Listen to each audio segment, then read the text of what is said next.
Coucou les amis, j'espère تكونوا بخير وعلى خير. الفيديو ديال اليوم غنهضر على les constituants de la cellule، يعني غنهضر على la structure البنية وعلى les fonctions ديالهم. غنقول غير l'essentiel qu'il faut retenir باش ما نطولش عليكم. On commence.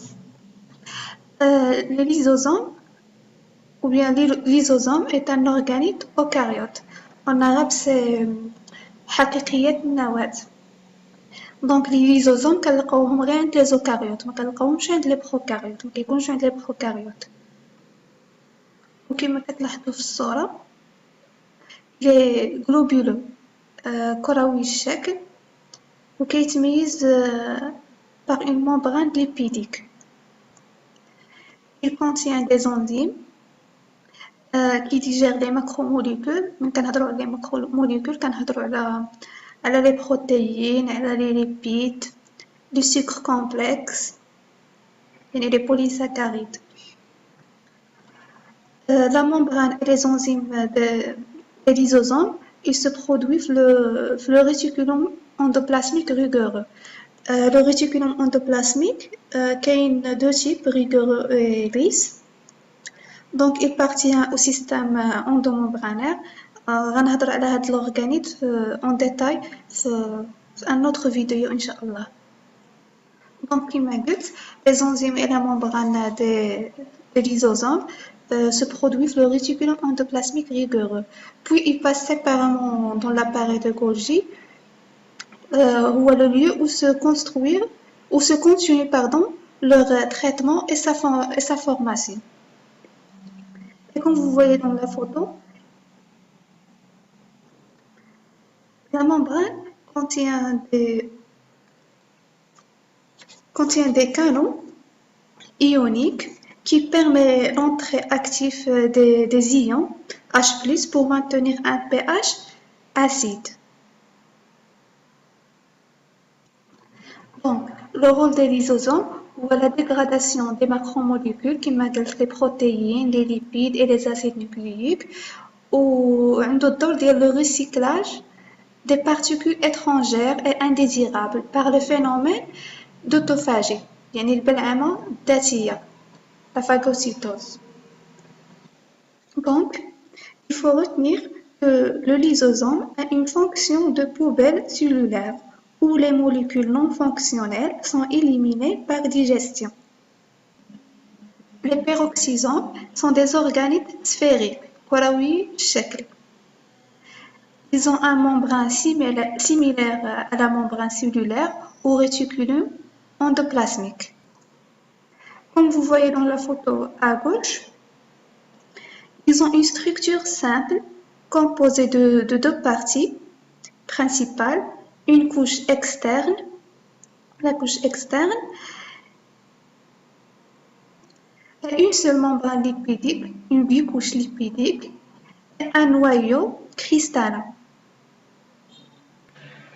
Et à droite, une image en microscope électronique.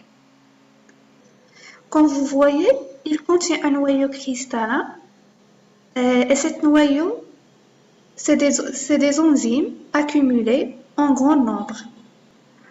Donc, une fois qu'ils sont nécessaires dans la cellule, elles peuvent être libérées rapidement pour la catalyse des fonctions cellulaires. Donc, les peroxysomes sont les sièges du métabolisme. Les peroxysomes contiennent beaucoup d'enzymes, plus de 50 enzymes différents. Les plus concentrés, il y a la catalase et l'urate oxydase, qui sont impliqués dans une variété de réactions biochimiques. Par exemple, la catalase, il dégrade le H2O2. C'est un produit toxique pour la cellule. Il le dégrade et le convertit en molécules d'eau.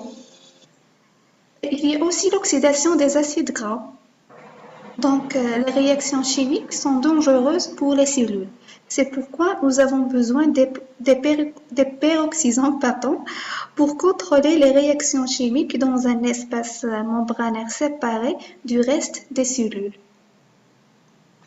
Les microtubules, comme vous voyez dans la photo, sont des tubes rectilignes.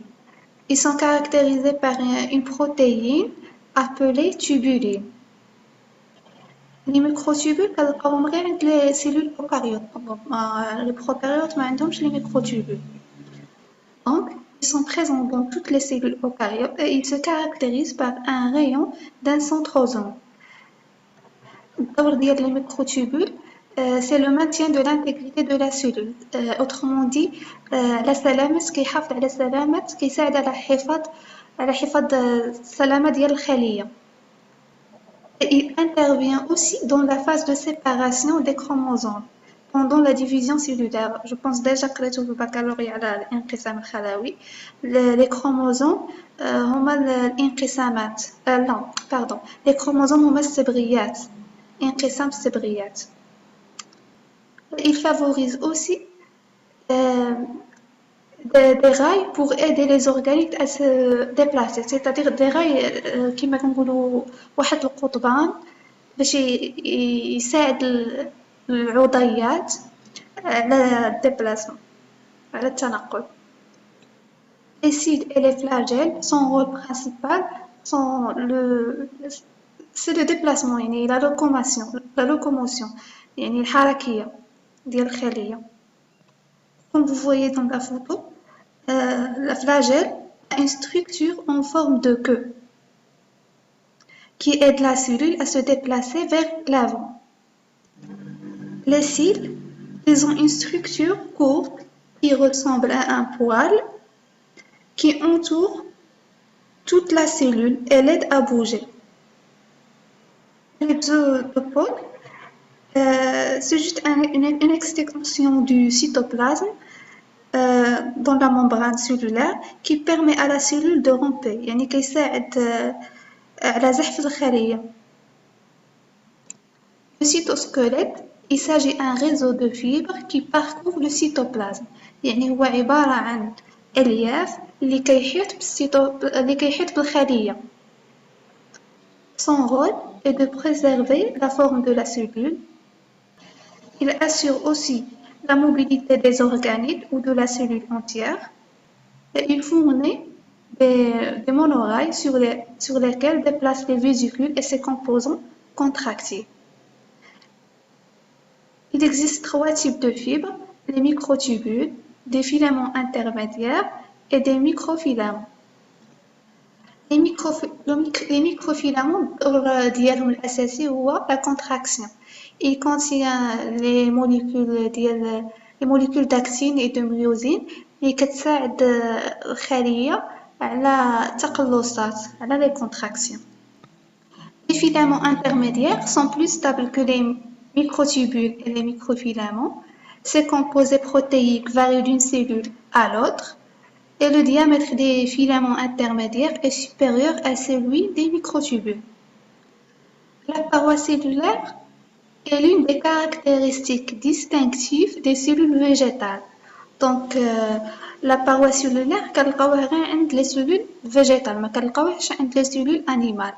Donc déjà كنت هضرت في الفيديو اللي قبل على la différence entre une cellule végétale et une cellule animale. Elle est résistante et rigide, mesure environ 0,2 micromètres et sa composition est uniforme, constituée généralement de fibres de cellulose. Sa fonction principale est de protéger la cellule, maintenir sa forme et prévient une absorption excessive d'eau. Les vacuoles aussi, كنلقاوهم غير عند les cellules végétales, ما كنلقاوهمش عند les cellules animales. Donc غير les cellules végétales.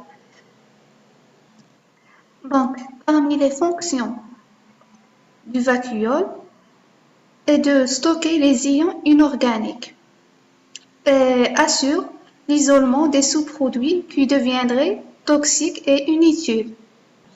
Assure aussi la croissance végétale et elle permet l'allongement de la cellule. Elle assure le phénomène de turgescence et de plasmolyse, assure la synthèse du saccharose, régule l'homéostasie cytoplasmique, le pH, l'équilibre hydrique et l'équilibre hormonal, et aide aussi à la détoxification cellulaire. Je vous remercie pour votre attention. À bientôt.